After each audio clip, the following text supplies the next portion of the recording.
everybody. Hello. Welcome to a very special coffee chat.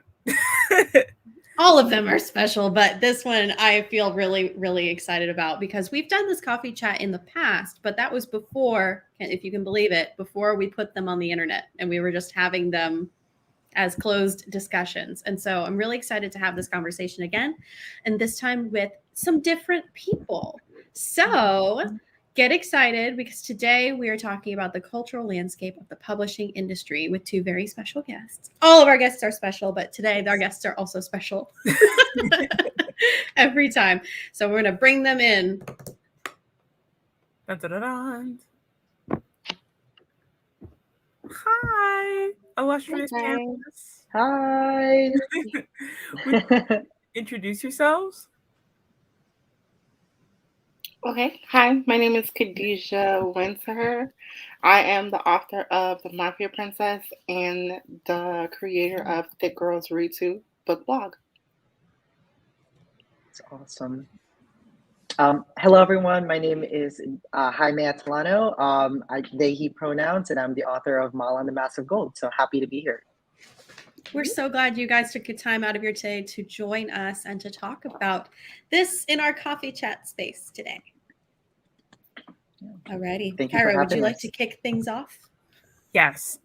I've been looking forward to this all day. So for the first question, we'd love to ask you, how did certain aspects of your identity shape the messaging of your book? Because really, we're all storytellers, and the stories we tell are profoundly shaped by who we are. Ooh, I forgot the question. For me, it is, so growing up, I've always heard that Black women can do anything. Women are amazing no matter what. But of course, my grandmother always said, like, of course, Black women have a special place in her heart because she was a Black woman.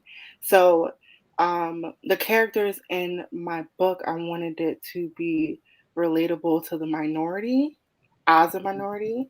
So I wanted it to, have someone that people that look like me can look up to, or girls that look like me can look up to. And if they don't look like me, they still have someone that's different that they can look up to. So while writing, I always kept that in mind, that I wanted my characters to look like the minorities so that there's someone for them to like visualize and connect with. Why do you feel that representation is important? I mean, growing up for me, most of the books I saw when going through elementary school, and they describe characters, because I was huge on reading growing up. When they describe the characters, it wasn't someone that I can relate to, especially when they're saying blonde hair, blue eyes, or long chestnut brown hair. That wasn't something I could relate to.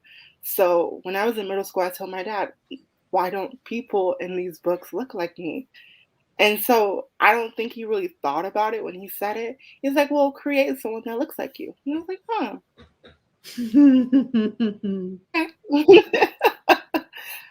And lo and behold, I did.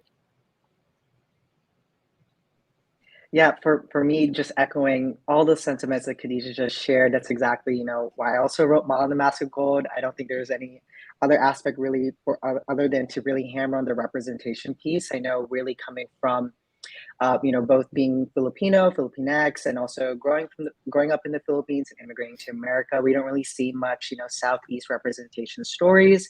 And I also identify as non-binary, and in seeing, the trans experience with that type of intersectional connection is very, not not really there, right? In mainstream media, and so I didn't really see myself represented. So that huge aspect of my identity was really a guiding light for me to write my book. And similarly as well to Khadijah, I really wanted readers to find, or even if they weren't a part of the community, right, to find some sort of story that resonated with folks who were impacted or may identify as trans or non-binary or Southeast Asian.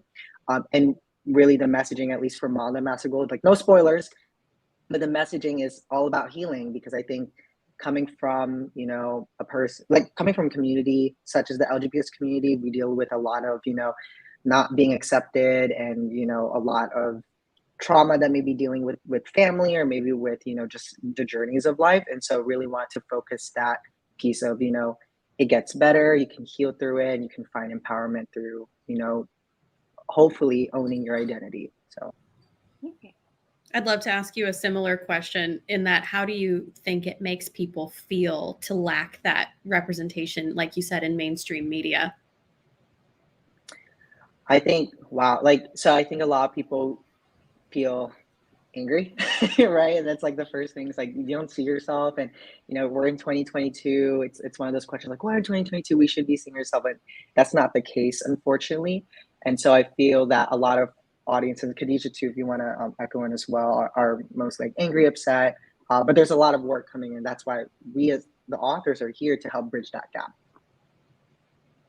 A writer coach told me when I was writing my book, her name was Melanie, and it connected with me to what my dad said. Create the characters you want to see. If you don't see it, then create them. I love that.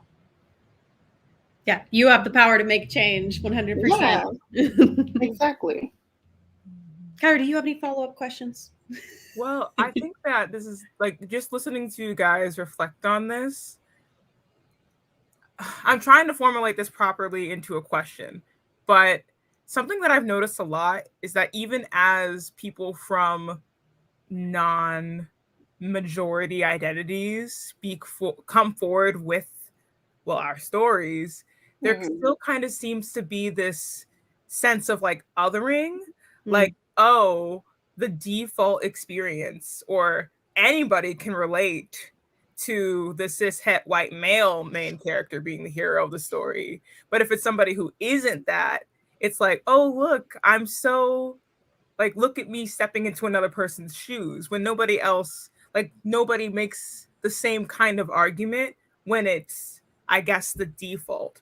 So in what ways can telling stories from perspectives that aren't considered the norm, I guess? But how can you normalize it? Yeah, how can you normalize it so that it's change up the default? You're right. Yeah. Because everyone's a human being. There is no default human being, but narratives seem to argue the contrary. So it's weird. I always find it baffling. I can put it in perspective for you. I was doing a low-key book signing at Barnes & Noble, and I ran into this guy who was telling me, oh, your book was interesting, but I think interesting if you would have had like a male be the main character than the female. And at the time I had my boyfriend with me, and he just paused.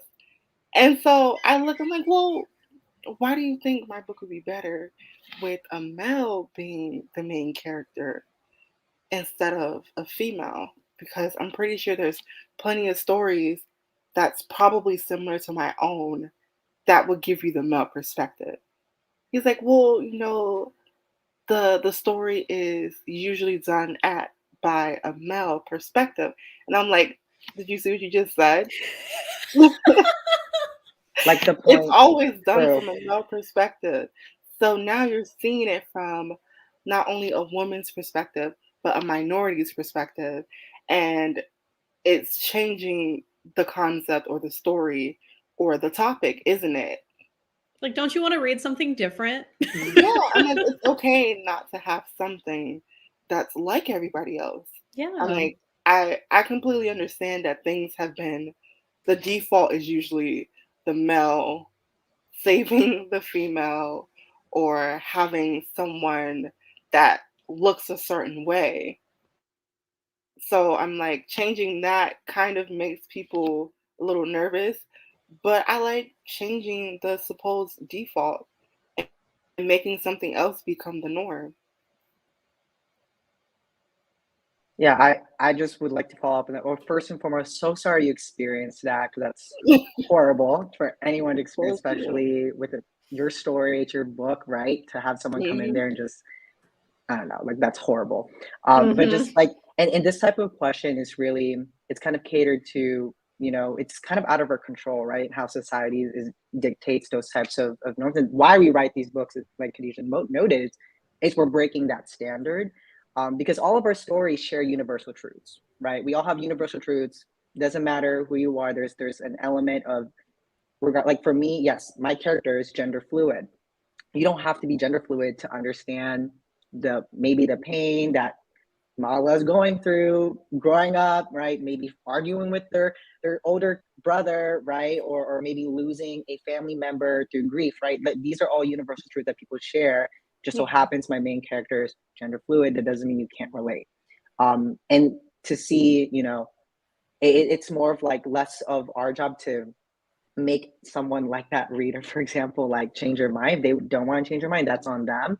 But more to, for me at least, it's more of like, I'm trying to at least impact someone that could matter, right? I'm not here to change someone else's mind and perception, but if someone can relate to it and can learn from it, that's enough impact for me, right? So, because I can't change the entire society and the institutions that they've created to cause it this way, but we've created these stories to break it. And we can at least make impact in the small ways where we can. And hopefully, in turn, that reader can internalize it and learn from it and do better. But if they don't learn from it, that's out of my control, you know? Provide them with new contexts and experiences.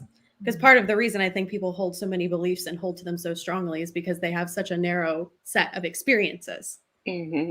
Agreed.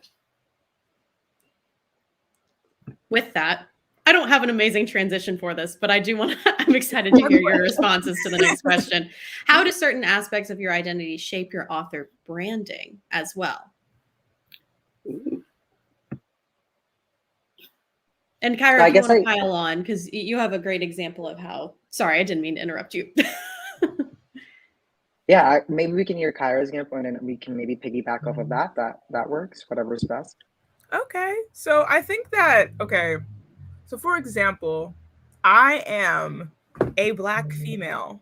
Like, there's no questions about that. And I will, if anybody were to ask me, like, yes, I am Black, I am a woman, I am a Black woman. Proud of all of those things, right? But I think that for the longest time, I was afraid to integrate it very explicitly in my author branding because I was afraid that my audience would automatically be pigeonholed. Like, it's like, oh, you're a Black woman. Again, going in terms of pressing against the standard. If you're a Black woman, your stories are only going to resonate with other Black women or other Black people. And is my book, The We and the They, largely inspired by oral traditions from the Black community? Absolutely. And I make that completely clear. But to the points that everybody's been making so far, like particularly oral history and storytelling is an aspect of all human cultures. Like the love and drive for sharing stories across generations is a universal human experience that has a distinct manifestation within Black American culture. And so I don't like put on my profile like Black female author, but look at my face. And there are a couple, and in my content, there are moments when I'm very explicit about embracing that aspect of my identity. So there's no, like, for me, I don't think there's any wrong way to do it. Like in any aspect of your identity, like whatever you want to emphasize, you should feel free to emphasize. But at the same time, like, the thing that I've seen is that other people may try to weaponize, like, oh, you're this, so your story is only going to be pertinent for this number of people, and it's like, try to put you in a box. Yeah, that's a very limiting thing. Like, what's his name? John Knowles wrote a separate piece. Is everybody thinking, oh, he's a white man? This book is only going to be relevant to white guys? Like, is anyone saying that ever? So you got to be careful, but also embrace who you are, how you want to. I agree. I don't want it to be like, because I'm proud of who I am, obviously as a Black woman, I don't want it to seem like because I'm proud, then my content has to be put in a box that is only for this certain type of people, when that's not how I want it to be. I want it to be relatable to all people. But of course, I'm going to be proud of who I am. So, for instance, when it was Jamaican Independence Day, I, of course, did a shout out post because I'm a proud Jamaican. And when it was Bahamian Independence Day, of course, I'm going to post something like that because I'm a connection of both worlds. But I don't want, because of that, my content or my book or even my blog to be put into a small box because of me saying I'm proud of who I am. I was just gonna. I totally agree. I mean, I think that was one of my things too, like being pigeonholed. Would I only just be an LGBT story? Of course, largely it's going to be dealing with LGBTQ plus themes. But one of the happiest moments was seeing my book like in actually fantasy, adventure, right? Because it's more than that. It encapsulates so much because we're all multifaceted human beings. We're Mm-hmm. who we are just factors of who we are. But when I wrote that story, I wanted it to also be seen as a fantasy adventure story. I wanted it to be seen as a local story, right? So I grew up in Maryland, Germantown, Maryland. I want folks to see like this is, if you are from Germantown, Maryland, you can relate to this too, right? You don't have to be LGBT because you don't have to be Filipinx, right? And all those things.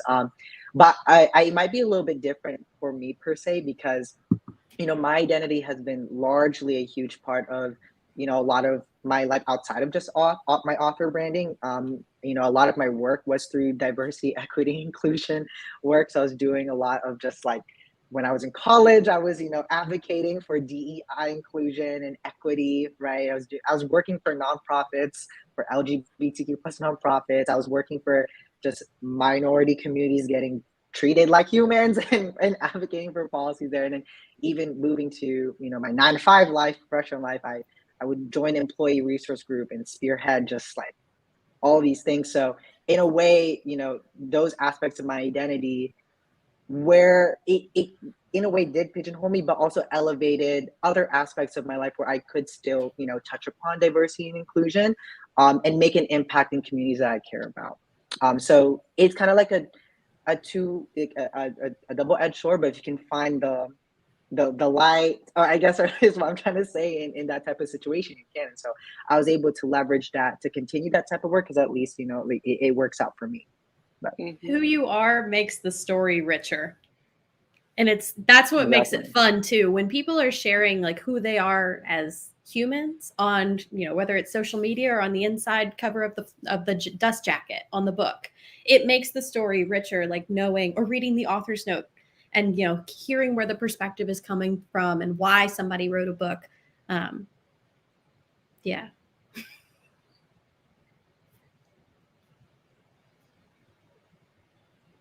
I don't have any follow-up questions to this one. I will later, I promise. Yes, stay tuned for some cool follow-up questions. So have you found any specific resources geared towards cultivating community and or providing support to creators within your shared identity, especially some that you mentioned? And I think some of what you were saying, Jaime, cascades greatly into this next question. Yeah, sure. I can kind of follow up on this piece. I think, well, in doing so, one of the benefits, right, of having a story like this, where it is also still, right, largely proud of my identity and the community that's also impacting. I was able to find like some of the specific resources that I leverage a lot with social media. I think we live in a digital world. It's COVID, right? So we really have to rely on our virtual spaces and platforms of community a lot of ways to like spread the word and then reach out. And so social media has been a huge tool for me to leverage and build community that way, just through just shared people sharing my posts, maybe like people just liking my post on Instagram and then sharing it out, me reaching out through other authors, right? I mean, this call right here was through social media. This community that we have us for was built through social media, right? Because there was a leveraging through that connection. Physically, I was able to find also some communities through speaking at library, like going to libraries and like speaking with people there and meeting community members at the library. So, if anyone's at this call, please support your local library. They are the anchor to our education, and they're the home for all of our books, so that was a way for me to also just locally build. Like, I just moved to Chicago and I just didn't have a network, and so I went and just met people through there, and so that was another way that I was able to cultivate a community physically, at least through COVID times. So for me, I was able to, through social media, which is a huge tool, find different communities that I can connect with. So, like, there's a group called Young Black Authors that I was able to connect with, or there was a group called Young Writers that I was able to connect with, and play little groups like that. I was able to have my content or have my work shared and share some of their work as well, so they can have some people get used to their content or their work, because they're really good writers, but they just haven't gotten people exposed to their writing. So it's like that have been very helpful when it comes to um, essentially with my sharing my writing and sharing everything and having support. I don't know if you've also faced some similar challenges as well, Khadijah, with trying to find additional support with maybe like,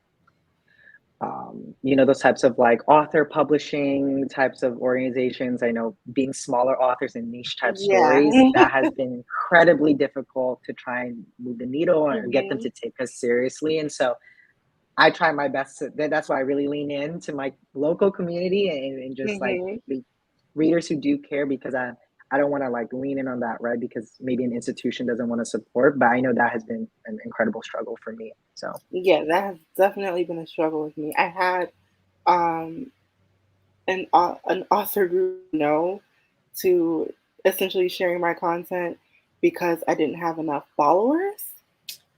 Come on. So yeah, it has been difficult.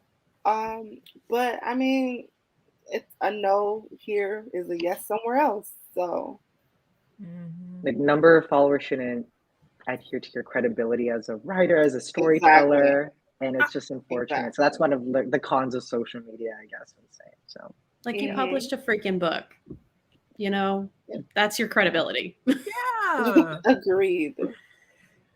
yeah. Wow. I mean, that's gatekeeping for you right there. Like, in just the most arbitrary way. Like, Yeah, totally.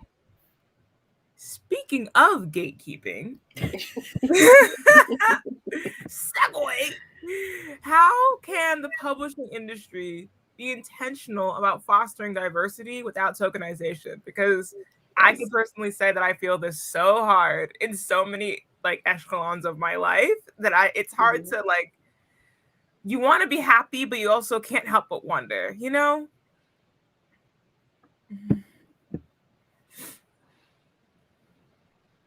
So I guess I can kind of speak on. So this is obviously like a very complicated like type of topic, right? And I think for me, just to simplify things, tokenization is to just be used, right? In any type of thing, especially if it's a personal story that is shaped by your identity or shaped by a particular culture or passion is important to you. And it's very difficult to find the lines that kind of unblur being used, right? And all those things. So I think publishing industries can be intentional about fostering diversity and tackle against this by maybe instead of using, right, their said authors that they want to work with, it's really partnering and making it more of a collaboration.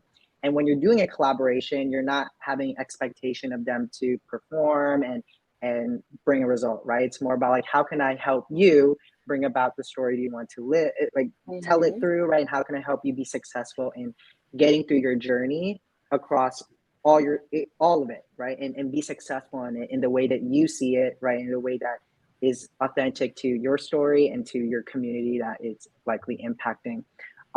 And I mean, it's obviously no easy answer. There's not one answer to this problem, right? It's a lot multiple integrated things. And I think publishing industries, especially traditional publishing industries, or maybe even independent industries, can take advice from professional diversity and inclusion consult. Like, they exist out there. That's their, they have the wealth of research and knowledge that they can like pull in to actually, and then integrating that type of scholarship into practice, right? And then building communities, pipelines, right? Like Khadijah and I were mentioning, like, we have these support groups, but we were kind of doing it ad hoc. We were finding it out. So if these types of pipelines were sustainable and kind of already there and continue, you can create a generation and legacy for the communities or minority communities who want to continue that, right? So it's not always a new author going in and they have to kind of start from nowhere and they have no support. Like, no, there's already, programs in place, communities in place. We're here to help you. We're here to grow. Now there's a generation and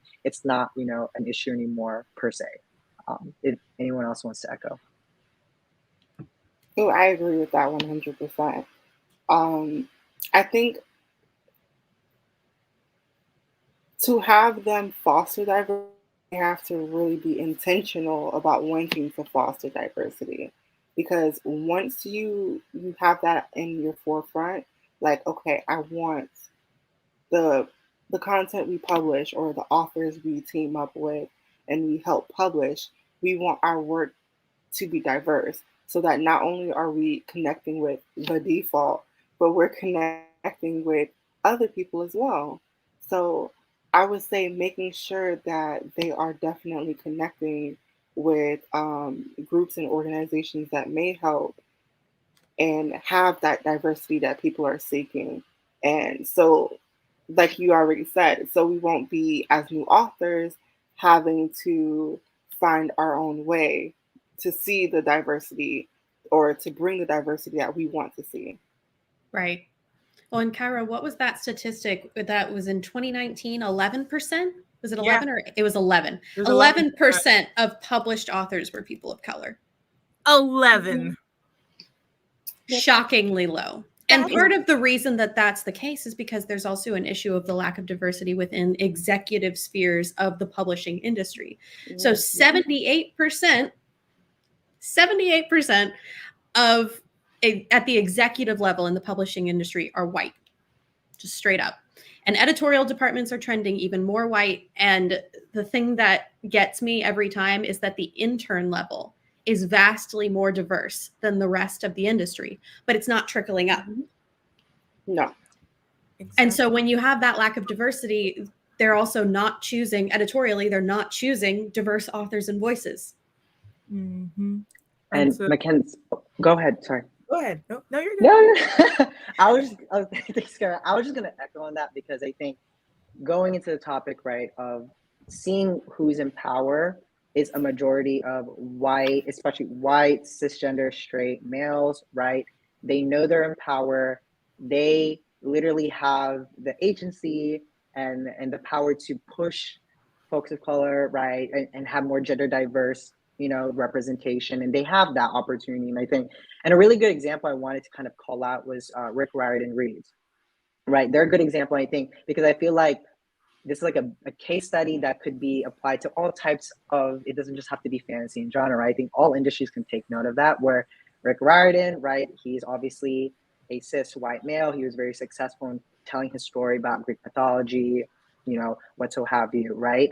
And then instead of him continuing to write other stories about other mythos, which he's done, but when it came to particular types of stories that had to deal with other cultures, he made the effort to bring in diverse talent, right, who are part of those communities and tell their story the way it should be. And that's a good example of someone, being an ally, right, with their white privilege and their power, and then pushing to spread those stories in a way that uplifts the community versus like taking advantage of those, right? And so I wish a lot more industries would take after that. And I think that's a really great example of intentional, fostering diversity without tokenization. So totally. Mm-hmm. That's a really strong and awesome example. I love like just not only the original work, but also what has emerged from the imprint. It's just been so cool to see. But I guess to sort of build off of what we've been saying about gatekeeping and allyship, something that I feel like people, because Mackenzie pointed to the fact that the internship level is notably more diverse than the executive levels. That is why, the reason why is because publishing internships usually aren't subsidized. Like, they're usually unpaid. Like, and that completely ignores the systemic disparities of economics, and that financial disparity just, again, like, trickles over a variety of things, like the notion of people needing a certain follower amount, the notion that people need to be able to afford an agent, like, all of these things. Like, I understand that there are bureaucratic processes, but how much of those are legitimate if they stand in the way of more diversity in storytelling? Yeah. So you hit the nail on the head. Mm-hmm. So this question that I have is related and unrelated in that, how do you go about portraying diverse voices in your work that aren't of an identity that you have personal experience with? So for me, it was talking with people who I want to portray in my book, but can't identify. For instance, one of my characters, Sebastian, he's gay. So for that, I went to my cousin and I explained to him what I wanted, how I wanted the characters to be, and like, I need help, I need advice on portraying this character in the right light, not as a stereotype, because that's a clear way to not have people want to connect with you because you just portrayed a stereotype. So for me, it's just connecting with people who you want to portray in your book, but you know you don't identify with. Yeah. That's exactly what I did too, Khadijah. Like, literally, so literally just interviewed someone. So like in my book, I had Atilani, who is a trans woman. So I'm not a trans woman, but I identify within the trans community. I'm not a trans woman, right? So I wanted to ensure that I had that representation done correctly. So of course, interviewed folks who identify trans women, or just also did research outside and watched media content and just did as much research as I could to ensure that I wasn't doing anything that would be stereotypically harming, right, or harming the community. And I know for me, those statistics and facts, right, are so important. And just alluding to what Khadijah was saying, if you portray a certain character who is a part of a community incorrectly, it could be so damaging, so harming. And for the trans woman community, right, just one false notion of how they're portrayed could lead to violence against them. And so for me, I had to be very intentional and to ensure I was taking as much precautions to ensure that this character would be celebrated, would be represented with like how they're human, right? Because historically they weren't. Historically, trans women were not represented that way. And so that's where the interviews and the research really came handy for me. So I just want to quickly say, thank you both for emphasizing the importance of research and actually talking to people, because you can tell when somebody wants to include diversity in their story, but did not talk to somebody of that identity. Yeah. For example, I read a book recently that was otherwise very well written, but and maybe I'm just hypersensitive to this, but they misdescribed Black female hair as being like a hard shell. I know that they were trying to describe an afro, but in that moment I was like everything else about this book, I really am enjoying, but in that moment I'm like, this person did not ask They didn't do a their Black due woman. diligence at all. Yeah, they did not. Well, the fact that books are also worked on by other people, and that got past and no multiple one people. Yeah. That's the thing that thing. gets me. Yeah, that's another then thing. multiple people gave it the green light. Yeah. I mean, as an example of this, and Mackenzie and I were going to talk a little bit more about societal examples later on in this, because Mackenzie did a due diligence and it's going to be really fun.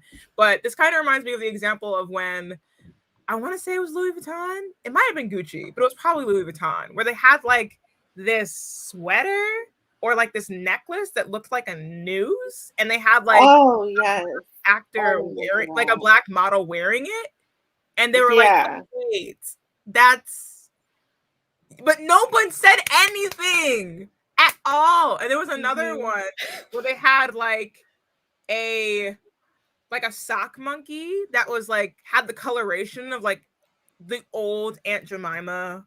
Yeah. Yeah. Mm-hmm. Yeah, you know what I'm talking about? And I do. Yeah, no one said anything until like it was on the market for like a month. And it's like, okay, so who was in the room? Yeah, but it goes back to, is your design team diverse? Do you have people that's on your team that will stand up and say, hey, no, this is wrong. You don't know the origins of what this looks like. So that just shows diversity isn't in their company when it comes to like the design team or promotion team. And that stuff matters with your team. Before it got that far. How did it slip through everyone's grasp? Yeah, I think that's where it even comes down to like authors need to have a team, right? Mm-hmm. Especially if you're addressing issues like this. And this comes great into my next follow-up question, which is like American Dirt, right? If you guys are familiar with that book that was released in 2020, Oprah selected it for her book club. White identifying woman, self-proclaimed, identified in 2016, wrote a story about from and about the perspective of a Mexican family. And the gist ultimately is that the book has been called stereotypical, appropriative, for opportunistically, selfishly, and parasitically, end quote, telling the fictional story of a Mexican mother and son's journey to the border after cartel murders the rest of the family. So this author has been accused of brownface, and it got very inflated. And so the question is, how did this get through? You know, how did this get all the way through to production? And then also, how did Oprah end up endorsing it and also decided it was a good deal? A good idea. Oh, man. I remember this. But it also put me in mind of, I don't know if you guys heard of Rachel Dolezal and her story. It put me in mind of that. And my thing was, how did nobody catch it? How did nobody go through the proper channels to make sure that, okay, did you do your research? Did you talk to people who's been through this? Or do you know anyone who can relate to this? Are you writing it from their point of view or from a point of view you just made up that's not now stereotypical and can't connect to anyone? So I have to go back to your statement, Mackenzie. Yes, authors do need a team. Yeah, Mackenzie, I'm just very speechless. I'll be honest, I didn't even know about this story until just hearing it now. Maybe I blocked it out of my brain because I was honestly so shocked to even know that this could have even happened. And just even the title, American Dirt, like what is this person saying? It's just very racist. So yeah, I think it just goes back to the foundations of what we don't have control for, which is how the institution of our country was made, was people profit off of, other people's cultures, and people profit through racism and capitalism. And I'm sure, it just goes to show that a publishing industry would rather have a story about a Mexican family written by a white person versus someone who's actually Mexican and could tell that story in a light that could be more authentic or less harmful and less stereotypical and damaging to a community. So that's all I can really say. I don't know how it got to Oprah's book club. Maybe she didn't know. I don't know. Maybe it was good for I don't know. I'm just baffled. I have no idea, but can't speak about that. But I'm just so shocked that this even was there. I'm baffled. I mean, a lot of work goes into producing a book, and this author felt clearly very compelled and passionate and strongly about relaying this information. But it just went all wrong. Right. Yeah. I mean, yeah. And I think a really good example of like, if you feel really compelled and strong in telling a story, you pull in a team. And a really good example is a book recently published, The Personal Librarian, which tells the story of a young Black woman who was white passing. This is based on a true story, who was the personal librarian to JP Morgan. And so the author who wrote this book, her book is all a bunch of different series of historical female figures. So Marie Benedict writes these books. She brought in a co-author, a Black female author, to co-author this book with her. And that's the move. I felt like that was really well done. And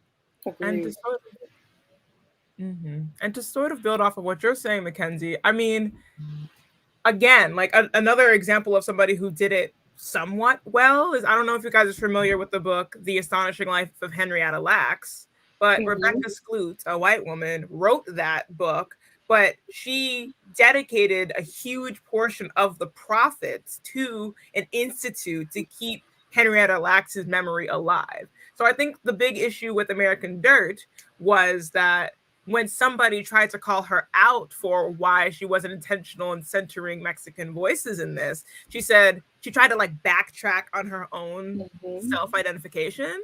It was just kind of, instead of like confessing that she should have done more, she defended herself, which is never good if you're trying to grow and expand access to more voices. Which kind of brings me to my follow-up question. So interestingly, I had a conversation with an author about this subject matter. And basically what this person told me is that they said, what difference does it make if the story is good? Like, who cares where the story comes from? And I'm just thinking to myself, like that. I mean, how do you respond, or particularly as authors, how do you respond to someone who says that a story can be enjoyed uprooted from its source? Like, how much does the source of the story matter in giving it meaning? Context is everything. This makes me think a lot about, not to completely derail the conversation, but this makes me think a lot about displaced objects that end up in museums that are stolen from their homeland, right? You're removing these objects entirely from their contexts, and the objects experience culture shock as a result. And so the way that someone perceives an object and experiences it is completely different from its original context. So to go back to what you were saying, and you guys have your reaction to what Kyra was saying. So I have to agree with you on that, Mackenzie. Context is everything.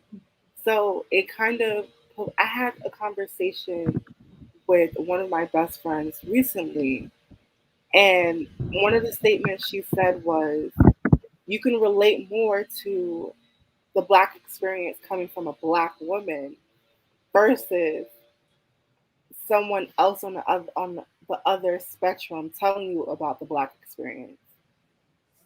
So you can't relate to someone who doesn't go through the same experience, because the context is different. So I have to agree. The content does matter, and it makes or breaks, what's being delivered. I think everyone already hit the nail on this, Todd. I don't even think there's anything for me to truly add other than, that context piece. And if it's a story centered around a specific culture and community and identity, I don't think someone who is not, or at least not involved in that community or identity, and not even encapsulating those voices in that community should, right? It's like you're driving a car that you've never trained for. What are you doing? This is not your life. You're walking in shoes that don't fit. It's kind of what I'm saying. Yeah. And what you're gonna cause is just accidents all over the place and then harm in your way. And that's essentially the metaphor I can only give to that type of statement. So. Okay, so get this. So you have segued into this perfectly. There's an author, Carmen Mola, out of in Europe, who writes strong female-centric stories, thrillers in particular. Carmen Mola is represented as a university professor, a mother of 3, who writes gritty crime dramas in her off time. But turns out Carmen Mola is 3 men. Yeah. 3 men sat down and assumed, not even a pseudonym really, because a pseudonym admits, like, this is not my name, but I'm writing under a different name for funsies, completely assumed an entirely different identity and stands up to claim a €1 million prize for a book that they wrote together. That's theft to me, because no way. That's theft. Wow. Okay. So you're making a profit off of something you can't experience or know nothing about? Oh, okay. I mean, I guess they know enough about it to write it, but at the same time, like, just dishonest for one, but also profiting completely off the female experience and all of the female readers who were just like, it felt the best way I can describe it is felt yucky when I was first reading this. It's betrayal, especially Yeah. if your readers are Yeah. majority women who think you're a woman. That's being Yeah. catfish to the max, and you got Yeah. 8 million. That's stuff to me. Sorry. Because you're probably thinking, oh my God, I connect with this author so well. She's just like me. Her stories reach to me, and she's a strong woman, only to feel a certain way when you find out the truth. Yeah. We're going to need show notes on this one so I can share with you guys all these articles. Yeah. It's just, I mean, when Mackenzie first told me about that, first of all, I was also shook. I was like, honestly, just the profiting, it just brings me physical pain. But it since we're gonna have show notes anyway, it kind of reminded me of this book called Black Like Me, which, brace yourself for this. It kind of reminds me of what Khadijah mentioned earlier of the Rachel. I always forget her last name, but it's kind of like her story, except the whole premise was this white man took like these pigment dyeing, like skin dyeing pills, and like lived as a black man for like 2 months. And he was like, oh my goodness, I've noticed how everybody looks at me differently. And if I forget to take my pills, there are like streaks in my skin that might reveal that I'm white. And my hair texture, they might start asking questions. And it was just like, as if the black experience in that context was just like some social experiment or like a suit he could put on. But when things got real, he realized he had to, because there were like heightened racial tensions all of a sudden, as if, the tensions weren't already heightened. And he was like, I was going to do this for longer, but I no longer feel safe. So he reverted back to his white skin. And I'm just thinking to myself, like, see, so it's like, and that whole experience became a book. So I'm just thinking to myself, like, again, like the notion, at least he was honest about the fact that he was once a white man. But even then, treating somebody else's identity, their day-to-day lived experience, as if it's something that they could experiment with is just... Kind of makes it feel like, do you think are you fetishing my skin in my life, or... Yeah. I don't know. It just, that makes me feel weird. Right. Like in the example that Mackenzie provided, it's like, is the constant threat of violence that women experience like just an aesthetic or like some interesting plot? It's almost like that's our daily life. So it makes it seem like it's an aesthetic until you start facing the racial injustices that we do, the hardships that we do. So I don't know. I don't know how to feel about that. Generally not good is how I feel about that.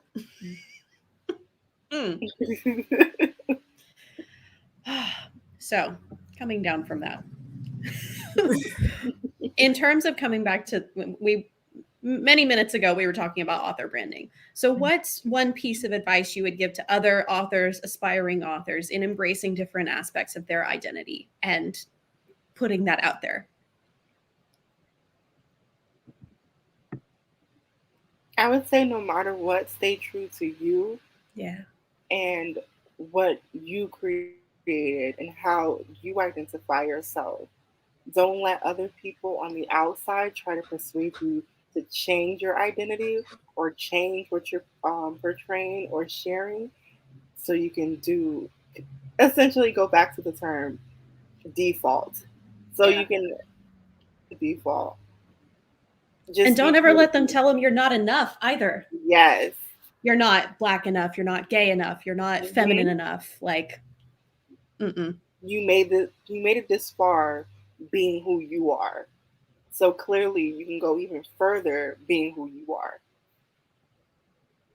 Yeah, I think it just goes back, especially to what Khadijah was noting, and back to our topics of that fear of, is this going to pigeonhole me? Is this going to push me in a niche? Like, no, this is your power. This is your story. Own it, right? Don't let that internalized voice in your head make you afraid of, what made you you, right? And so don't let imposter syndrome stop you, and just, take pride and take power in it. And the right people who will read your book are going to love it and gain value from it. And that's the point at the end of the day why we write these stories. So don't feel that fear, that doubt. What you write is what you write, and we're all excited to read it. So, and whoever's excited to read is going to share that story to their families, right, and share it to their friends, whoever. So be proud and go for it 100%. 120%, that's what I'll say. Anything you want to add to that one, Kyra? I concur with all aforementioned statements. I mean, it's always like a learning curve, because nobody, just in life, nobody knows how to express themselves or who they are perfectly all the time, because you are constantly self-discovering. You're constantly learning more about yourself, and you're constantly evolving, right? But so don't put too much pressure on yourself to always be able to articulate who you are. But if anyone tries to undermine or diminish you, know that you are far too powerful for that. Like that there's that. Like, that's so good. Yeah, to build up what you're all saying. Yeah, Kyra, I love that you mentioned that, though, that piece of, we're always growing, evolving, what we all experience from our identity, because we're multifaceted people, and our communities are not monolith, right? And my experience can be so different from other people, so there isn't one way to experience an identity. It's not perfect, right? And so I think it is, explore those notions. That's why we have, critical thinking, and why we go about the ways that we move through life, right? Because there isn't one way, one person has lived their life and everyone lives the same lives. Like, no, everyone lives very, very different lives, and how we experience our identities and our intersectional identities is going to be very different for everyone. So I love that you opened that up with, be okay with exploring it. And there isn't 100% right way to tell your story, because you're an individual that's unique. So good. Well, I'd love to open up and remind the audience that they can ask a question in the chat. And while we're opening that up and allowing people the time and space to drop their questions in the chat, I want to ask you both. We want to ask you both, what has been your favorite moment of your book journey so far? The journey that never ends.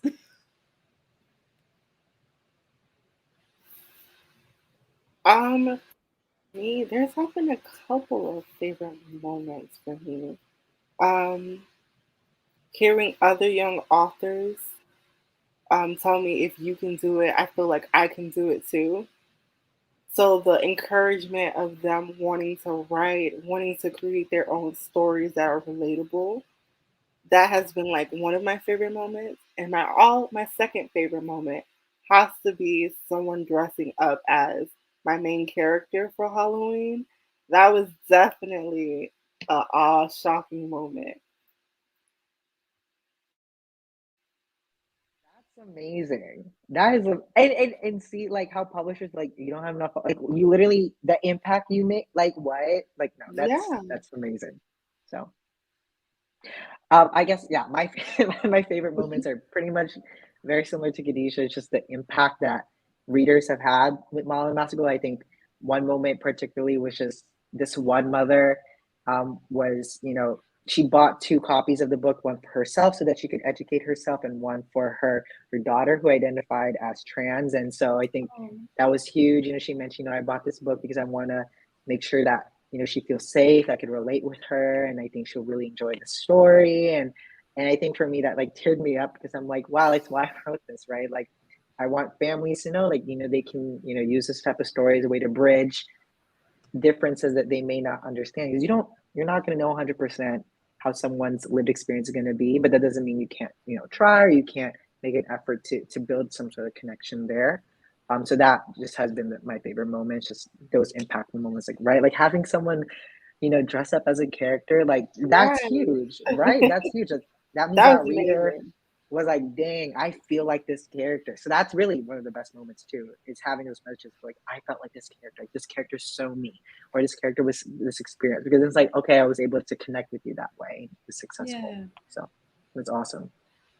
But based on the message of your book, I feel like a lot of people who are going through that transitional phase of, especially those people who are having trouble with coming out and telling their parents, they'll actually find your book to be a lot helpful, especially you were saying that it's about healing. That might give them the push they need or the sense of that they belong. Because I've ran into a lot of people who said their biggest fear when it came to coming out or allowing their family into that part of their life is their family feeling like they kept it a secret or not feeling the sense of belonging. But at least with your book, it will actually help them understand. Thank you, Khadijah. I appreciate those sentiments. And that's how I know, like, I mean, your character too has those aspects as well. So I can only imagine. So Oh, I can't wait to put it on my book list, my Goodreads list. So, and I really do appreciate those sentiments. And I'm glad that, you know, we just published our books and put our stories out there, because we are making a difference in these readers' lives. So similar as well with these two amazing co-authors on the call who yes, helped. our So, amazing host. yeah. It's so nice to see so much love in this chat. I think we've left our audience in stunned silence, though. So, with that, you know, do you have any final words of wisdom for the people watching this?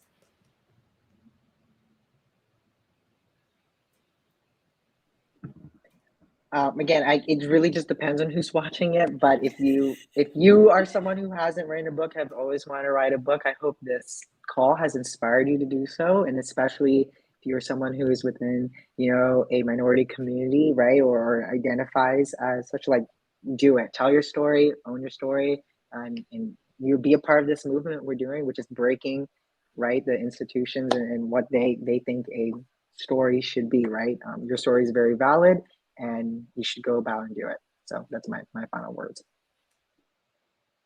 So my final words would have to be you unapologetically, no matter what. Don't let someone else dim your light.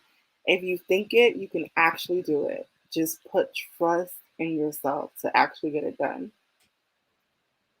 I needed to hear that today. Thank you both so much for your time today. Yeah, thank you. No problem. Thanks for having us. It's been an Thank absolute you. pleasure. It's been an honor. So. Oh. All right, you guys. Well, that is the end of Coffee Chats for today. I want to thank our host once again. I removed the wrong person for joining us. And if you enjoyed this, it inspired you with another topic suggestion, please suggest a topic down below or reach out to us on any of the things. And we would love to have a conversation with you about the things that you want to hear us talk about related to authors, publishing, writing, marketing, anything. Within those veins, of course. Yes. So that's all for now. Kyra, would you like to tease the next coffee chat?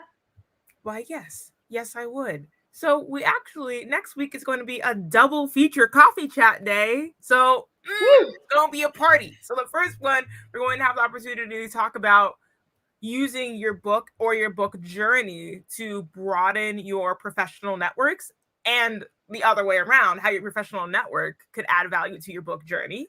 And then later on in that same day, we're also going to be talking about the importance of gathering early praise and or editorial reviews. So very tactical discussions, and you don't want to miss out on them. Do not miss. All right. Well, we'll see you guys all next week. Bye.